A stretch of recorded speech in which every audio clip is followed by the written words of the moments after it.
नमस्कार, मैं मृगेंद्र मिश्र आज फिर आपके सामने इन्वेस्टमेंट से रिलेटेड एक नए टॉपिक पे डिस्कशन करने आया हूँ।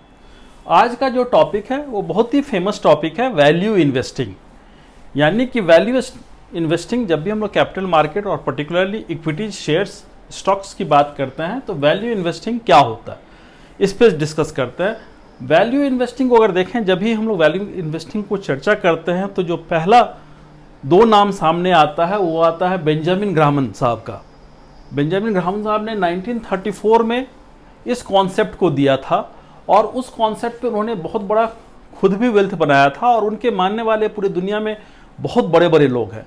और आज भी वॉरेन बफे अपना गुरु उन्हीं ही मानते हैं। वॉरेन बफे जो दुनिया के सबसे अमीर लोगों में से एक हैं, जिनका पूरा का पूरा फुल टाइम फुल लाइफ का काम ही इन्वेस्टमेंट है और वो इसी थ्योरी पे बिलीव करते हैं, वैल्यू इन्वेस्टिंग की। तो चलिए आज हम लोग समझने की कोशिश करते हैं कि वैल्यू इन्वेस्टिंग के जरिए बड़ा पैसा कैसे बनाया जा सकता है। वैल्यू इन्वेस्टिंग के ही कॉन्सेप्ट पे बहुत सारे वैल्यू फंड मार्केट में अवेलेबल है।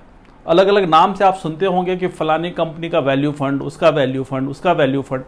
तो ये बेसिकली इसी कॉन्सेप्ट को लेके चलती है जो वैल्यू इन्वेस्टिंग होती है।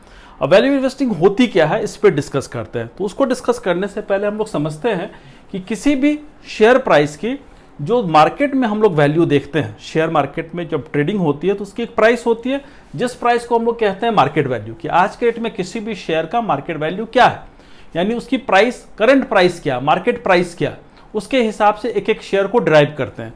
और जब उसको सबको कंबाइन कर देते हैं तो उसको बोलते हैं उसकी मार्केट कैपिटलाइजेशन, राइट।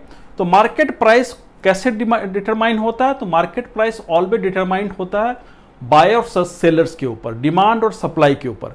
यानी कि जो भी सेलर्स हैं उसकी थॉट क्या है इस शेयर्स के प्रति और बायर की थॉट क्या है। अगर बायर्स को लगता है कि शेयर्स बढ़ने वाले हैं और ऐसे लोगों की संख्या अधिक है तो उसके शेयर्स के प्राइस बढ़ेंगे, और अगर सेलर्स को लगता है कि इसके प्राइस गिरने वाले हैं तो सेलर की संख्या अधिक होगी तो उसके प्राइस घटेंगे। यानी मार्केट डायनामिक डिसाइड करता है मार्केट के वैल्यू को, मार्केट के प्राइस को। मगर बुक वैल्यू जो होता है वो बिल्कुल ही अलग होता है। बुक वैल्यू क्या होता है? वो इंटरनल वैल्यूएशन होती है किसी भी शेयर्स की।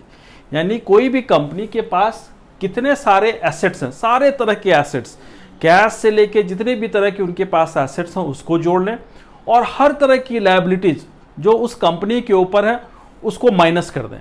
इसको माइनस करने के बाद जो बचता है वो उस कंपनी की टोटल बुक वैल्यू हुई, और उसी बुक वैल्यू को जब डिवाइड कर देते हैं जितने शेयर्स हैं उस कंपनी को, तो बोलते हैं कि पर शेयर उसकी बुक वैल्यू कितनी है।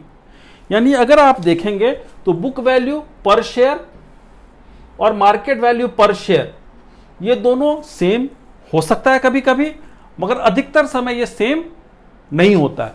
इनफैक्ट अधिकतर कंपनीज में जब आप देखेंगे तो मार्केट प्राइस जो होती है वो बुक प्राइस से ऑलवेज अधिक होती है।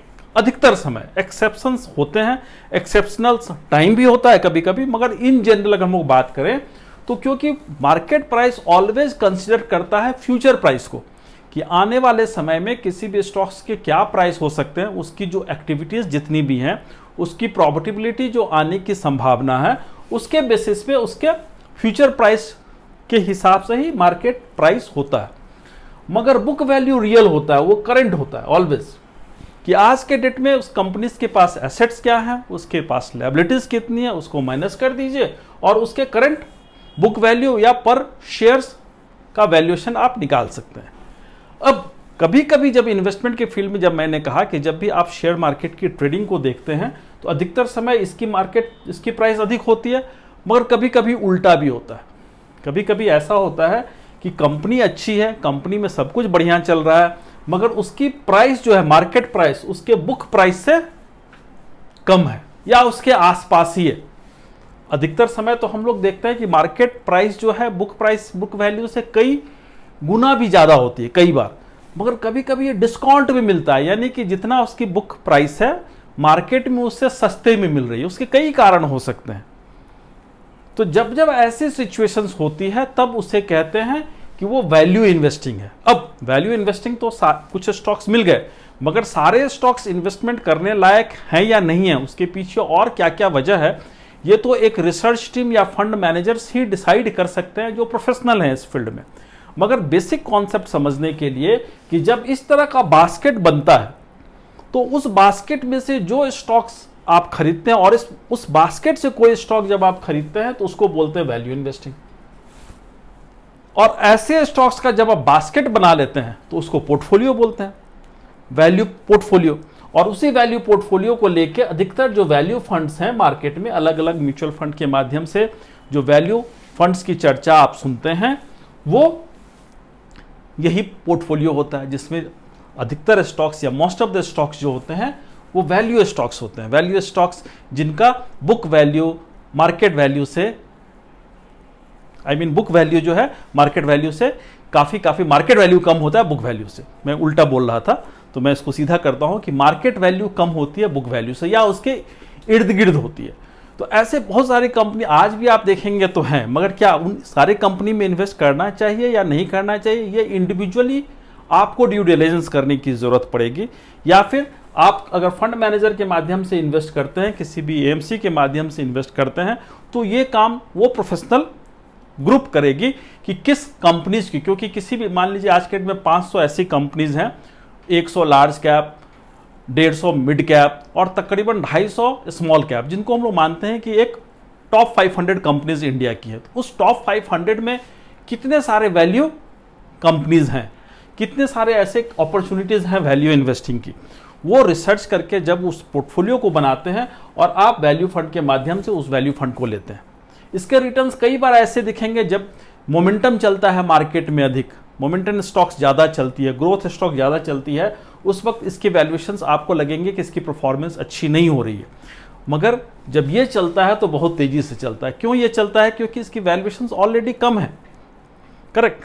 तो जब भी आप अपनी इन्वेस्टमेंट की पोर्टफोलियो बनाते हैं, चाहे वो शेयर्स की हो, चाहे वो म्यूचुअल फंड्स पोर्टफोलियो की मैं बात कर रहा हूँ, तो निश्चित रूप से वैल्यू इन्वेस्टिंग एक ऐसा कॉन्सेप्ट है जिसको आपको समझने की ज़रूरत है और समझ के तब उसको आपके पोर्टफोलियो में इंप्लीमेंट करने की ज़रूरत है। ये काम आप या तो खुद कर सकते हैं या अपने इंडिविजुअल जो भी आपके प्रोफेशनल हैं, जिनके साथ भी आप इन्वेस्टमेंट प्रोफेशनल के साथ जुड़े हुए हैं, वो आपके बिहाफ में इस तरह की चीज़ों को स्टडी करके आपको गाइड कर सकते हैं, आपको बता सकते हैं, आपकी हैंड होल्डिंग कर सकते हैं, और ताकि आप इस तरह के इन्वेस्टमेंट करके बड़ा पैसा बना सकते हैं।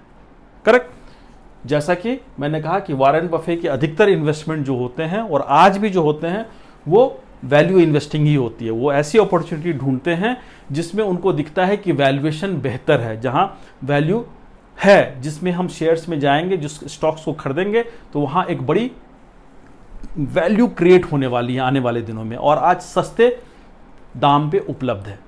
तो मुझे लगता है कि इसकी इंफॉर्मेशन आपको निश्चित रूप से काम आएगी आपके पोर्टफोलियो को बनाने के लिए। और अगर आपने पोर्टफोलियो बना लिया और ऑलरेडी आपके पोर्टफोलियो में वैल्यू फंड जैसी चीज़ें हैं, तो आपको ये भी क्लैरिटी मिल गई होगी कि वैल्यू फंड का मतलब क्या है, और वैल्यू फंड कभी कभी बहुत तेज चलता है तो कभी कभी बिल्कुल रुका हुआ क्यों रहता है।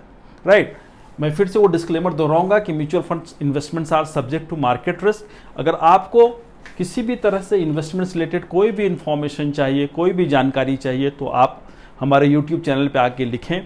खुद तो आपने सब्सक्राइब कर ही लिया है, बाकी लोगों को भी प्रोत्साहित करें कि इस कंटेंट को देखें और समझें। अगर आपने इस कंटेंट को देखा और हमारे बाकी कंटेंट को आपने नहीं देखा है, बाकी एपिसोड्स आपने नहीं देखे हैं, तो मैं आपसे रिक्वेस्ट करूंगा कि उन सारे एपिसोड्स को देखें, क्योंकि छोटे छोटे एपिसोड्स के जरिए कुछ इनपुट दिया गया है जो आपके इन्वेस्टमेंट जर्नी में काफ़ी फायदेमंद होगा। Thank you very much. नमस्कार।